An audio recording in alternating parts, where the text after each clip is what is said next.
మాకు ఈ జాతరలో చేదు అనుభవం ఎదురైంది. మీకు అది చివరిలో చెప్తాను. ఎల్లమ్మపట్నం అయిపోయిన తర్వాత మేకపోతును మత్తగొల్పిన తర్వాత మా వీడికి వచ్చి ఇట్లా హస్తాలు వేస్తాం అనమాట. హస్తాలు వేసి మొక్కుతూ ఉంటాం.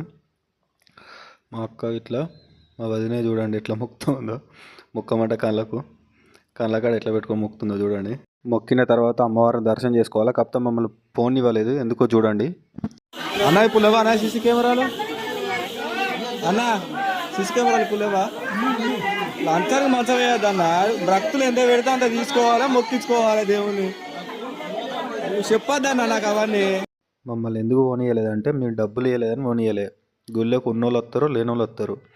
లేనోడు ఉన్నంతలో పెట్టుకుంటాడు, ఉన్నోడు ఇంత ఎక్కువ ఇచ్చి పెట్టుకుంటాడు. మనం డబ్బులు ఇచ్చినా ఇవ్వకపోయినా మనసు నిండా భక్తితో మొక్కుకుంటే ఆ దేవుడు తప్పకుండా కరుణిస్తాడు. ఇలాంటి మంచి మంచి వీడియోల కోసం మా ఛానల్ సబ్స్క్రైబ్ చేసి షేర్ చేసి లైక్ చేయండి.